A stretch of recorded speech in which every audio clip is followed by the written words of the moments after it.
नमस्कार, मैं जितेंद्र चतुर्वेदी। आखिर राहुल गांधी किस आधार पे कह रहे हैं कि वो नरेंद्र मोदी की सरकार गिरा देंगे? यहां तक कि उन्होंने जो है समय सीमा भी तय कर दी है। ये सवाल बहुत बड़ा है।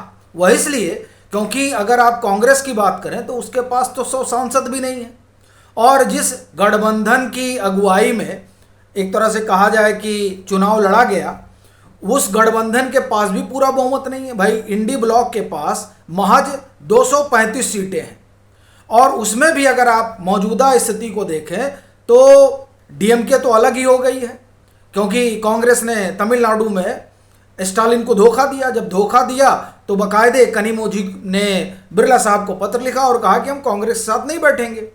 तो वो 22 तो अलग हो गए। बात अगर आप ममता बनर्जी की करें तो पश्चिम बंगाल का चुनाव हारने के बाद टीएमसी के जो 29 सांसद हैं वो टीएमसी में बने रहेंगे, यही अब सबसे बड़ा सवाल उठ गया है। और उस पर भी जिस तरह से फाल्ता का जो नतीजा है, वो नतीजा तो अब एक तरह से कहा जाए कि टीएमसी के टूटने की उसने बाकायदे पृष्ठभूमि लिख दी है।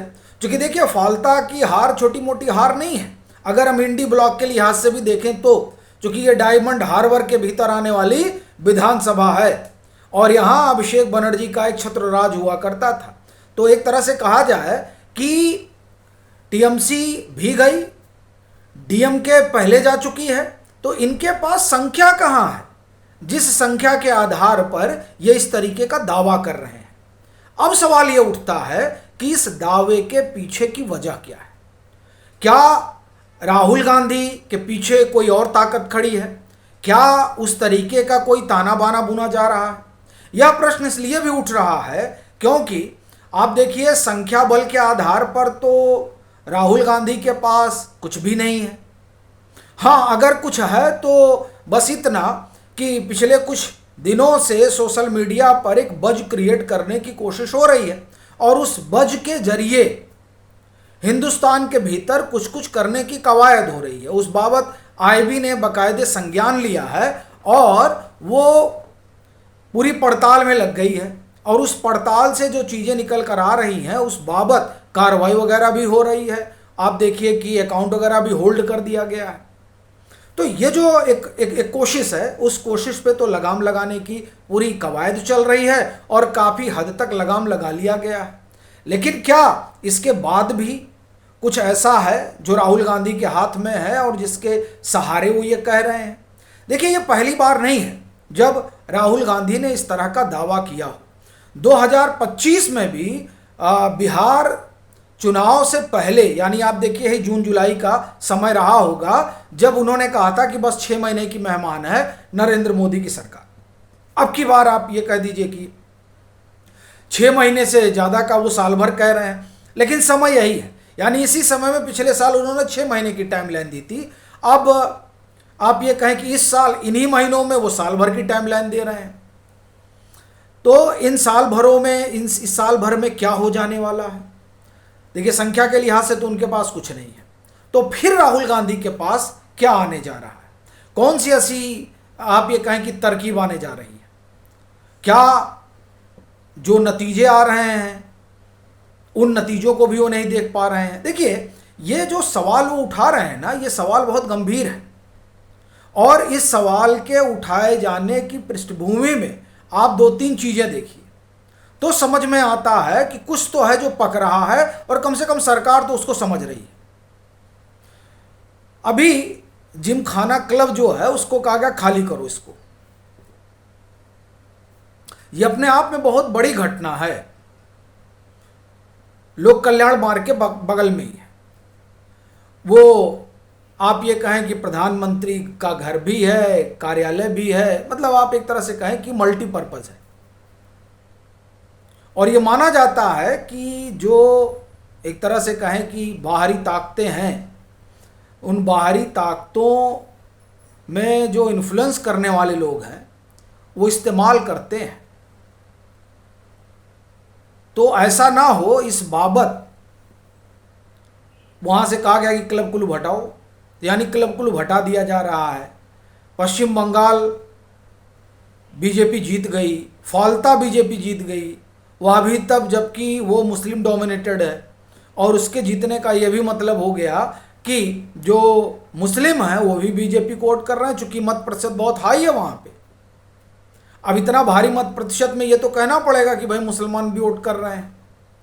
अब अगर इस तरीके से हो रहा है कि जो आपके अड्डे हैं उन अड्डों को ध्वस्त किया जा रहा है, जो बैकिंग है उस बैकिंग को तोड़ा जा रहा है, आपके खुद के पास संख्या बल मौजूद नहीं है, कहीं और से संख्या बल आने की कोई गुंजाइश नहीं है, ठीक है, और जिस समाज की राजनीति आप करते थे उस समाज ने मन बना लिया है कि अब किसी और के साथ जाने के बजाय भाजपा का हो लिया जाए। कम से कम फालता से तो यही नतीजे आ रहे हैं। और फालता ही नहीं, इससे एक बात और निकल कर आ रही है कि वाकई में अब सब ने दामन छोड़ दिया है इन लोगों का, क्योंकि वो भी जान रहे हैं कि इन लोगों के बस का कुछ है नहीं। तो ये सारी चीजें हो रही हैं। इसी बीच आप देखिए एक और राजनीतिक दल है जिसका मोह जो है वो कांग्रेस से भंग हुआ, वो है समाजवादी पार्टी। क्यों भंग हो गया? क्योंकि ये लोग गए हुए थे मिलने के लिए, किससे? बहन मायावती से। यानी कांग्रेस जो है वो और भी विकल्प तलाश रही है, और उस विकल्प को देखते हुए समाजवादी पार्टी का भी मन खट्टा हो गया है। अब आप देखिए कि राहुल गांधी के पास जो 3 बड़ी पार्टियां हैं उनका मन तो खट्टा है। एक पार्टी मतलब टीएमसी के सांसद सब रहेंगे कि नहीं रहेंगे वो संशय में है। डीएमके अलग हो चुकी है, और अखिलेश यादव ने तो बता ही दिया 2 टूक, ये सब राहुल गांधी का पूरा काम धाम देख के। तो साहब आपके पास कोई है नहीं। जो विदेशी, ये मैं नहीं कह रहा हूं, ये आरोप भाजपा लगा रही है कि ये विदेशी के साथ मिलकर सत्ता परिवर्तन करना चाहते हैं। अच्छा, जो विदेशी ताना बाना है वो भी नहीं दिख रहा है, मैंने जिस तरह से भाजपा जो है एक्टिव है। तो क्या इनको लगता है कि ये जो नया सिगुफा योगेंद्र यादव के साथ मिलकर शुरू किया गया है पिछले आप ये कहें 2-3 सालों से, और अगर 1 साल की बात करें तो वोट की चोरी वाला मसला, तो क्या इन सब के ज़रिए ये अंतर्राष्ट्रीय पटल पर ये इस तरह का संदेश देने की कवायद कर रहे हैं कि साहब जो इलेक्शन है वो फ्री एंड फेयर नहीं हो रहा है, और उस फ्री एंड फेयर नहीं होने का एक तरह से कहा जाए कि जो आउटकम रहा है वो हमारे पड़ोसी देशों में देखा जा सकता है, बांग्लादेश में देखा जा सकता है, नेपाल में देखा जा सकता है। तो क्या उस आउटकम पर इन्हें भरोसा है और उसी भरोसे से ये कह रहे हैं कि हम साल भर में सब कर देंगे? चूंकि हिंदुस्तान में किस तरह से फंडिंग हो रही है और उस फंडिंग के जरिए तमाम तरह के नैरेटिव खड़े किए जा रहे हैं, ये सरकार से छिपा नहीं है, और इसीलिए सरकार उस पर कार्रवाई करती रहती है। जो FCRA है उसे लेकर समय समय पर आप ये कहें कि स्क्रूटनी होती है, और वो तमाम लोग जो ये नहीं बताना चाहते हैं उनकी धड़पकड़ होती है। ये सारी चीज़ें हो रही हैं, लेकिन ये सब होने के बाद ये जो राहुल गांधी का कॉन्फिडेंस है, वो कॉन्फिडेंस जो है वो बड़ा एक तरह से कहें कि प्रश्न खड़ा कर देता है कि साहब इतनी चीज़ें हो रही, यानी आप देखिए न जनता का मूड आपके पक्ष में है, ना आपके सहयोगी आपके पक्ष में है, ठीक है। पार्टी के भीतर भी इनके जो है ऐसा आप कहें कि बड़ी सब एक शुमारी है वो भी नहीं है, क्योंकि सीधे सीधे पार्टी जो है वो 3 हिस्सों में बटी हुई है। एक राहुल का गुट है, एक प्रियंका वाड्रा का गुट है, एक सोनिया गांधी का गुट है, और सबसे बड़ी बात यह है कि इनके गुट के अलावा बाकी कोई गुट जो है वो राहुल गांधी को पसंद नहीं करता है, ठीक है। राहुल गांधी का कोई इतना भारी जनाधार भी नहीं है कि वो हाथ हिला दें और जनता सड़क पे आ जाएगी और तख्ता पलट हो जाएगा। तो यानी ना इनके पास आप ये कहें कि जनता की ताकत है, ना साथियों की ताकत है, ना पार्टी की ताकत है। तो आखिर में ये किस आधार पर दावा कर रहे हैं, ये संदेह पैदा कर रहा है।